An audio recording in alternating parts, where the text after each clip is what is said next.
Salvo Studios may not be a household name, but that doesn't mean they shouldn't be. For years, they've been releasing quality small form factor cases, each one better than the last one. What's more impressive is that they've done all this without Kickstarter, backers, or even a team.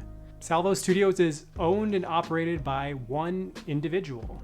If you are interested in the backstory of Salvo Studios, I'll leave a link in the description to an interview that Brian, the creator of Salvo Studios, recently did. Salvo Studios' third incarnation of the S400 case, aptly named the S402, looks to be their crowning achievement. From a design perspective, the S402 is very much industrial. If you are hoping for something that looks like the PlayStation 5, this is not it.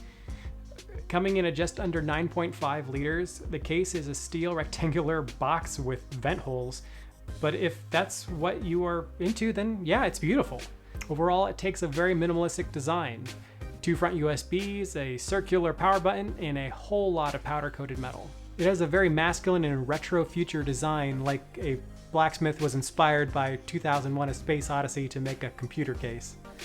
The default configuration has the PSU and USB ports on top with the GPU on the bottom, but the case is partially symmetrical, so you can install the feet on the other end and flip the whole thing upside down. There's also an included handle that installs on the end as well, and if vertical cases are not your thing, you can lay the whole thing on its side and use the included rubber feet instead of the steel ones. Opening up the case, you'll find space for an ITX motherboard with 58mm of CPU clearance, an SFX power supply, and a 315mm 3-slot GPU. There is also space for 3 70mm fans if you need the extra cooling. The GPU slot deserves special mentioning here because 1, it has a triple slot GPU instead of the conventional dual slot. 2, it also supports bifurcation, so if you want to install 2 separate PCIe devices, you can with a separate adapter. And 3, this is also the space where you would also install your hard drives and your water blocks.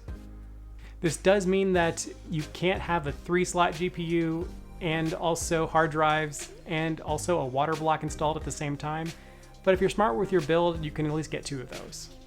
If you've ever actually built a small form factor PC before, you'll be used to working in tight spaces, and the S402 is no different. You'll definitely want to use a magnetic screwdriver if you have one. You'll also need to be comfortable bending a few cables, though for the most part this is a pretty straightforward build.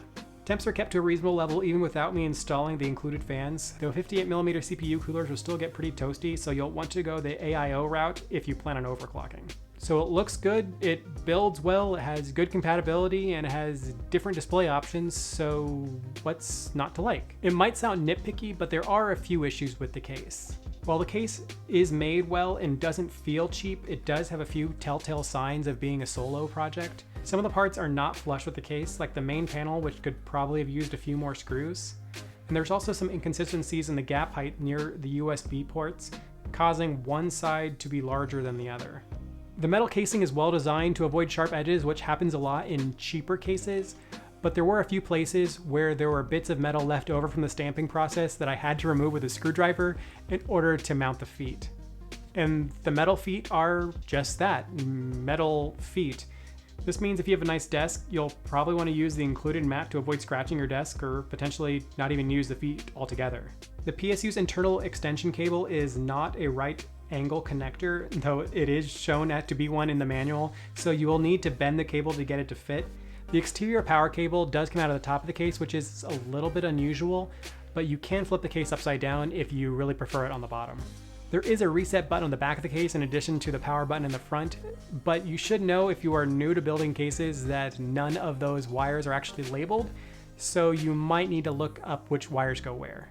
There are vents on both sides of the case as well as on top and bottom, but the vents on the right side of the case are completely covered by the hard drive mounting bracket, and while this can be removed if you aren't using it, if you do need to leave it in, then the vents are pretty much useless.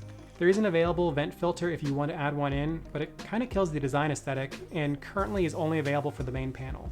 There are 3 fans included in the box if you would need the extra cooling, but no splitters actually included, and I'm not aware of any ITX cases that have 3 case fan headers, so if you need the fans, you'll need to provide your own splitter. So what's the verdict? $200 is a pretty common small form factor case price, so there are a lot of options to choose from in this price range. Cases like the Dan A4 will be a little bit smaller, as well as being roughly the same price, and then there will be like the Node 202, which will have the same form factor, but a little more modern design aesthetic for about half the price. Where the S402 has them both beat though is in flexibility. It supports larger GPUs than both of them. It lets you use a triple slot card. It lets you use PCIe bifurcation to have a 2-slot card next to a 1-slot card. And with optional adapters, you can get 4 3.5-inch drives or even 20 2.5-inch drives. Good luck cable managing that. But as we all know, small form factor builds are all about bragging rights. And Salvo Studio cases are all limited production runs, which means that you can't get them on Amazon, you can't even really get them on eBay.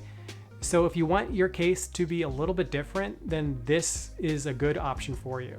And for me, it's earned a spot on my desk. At least until the S700 is released.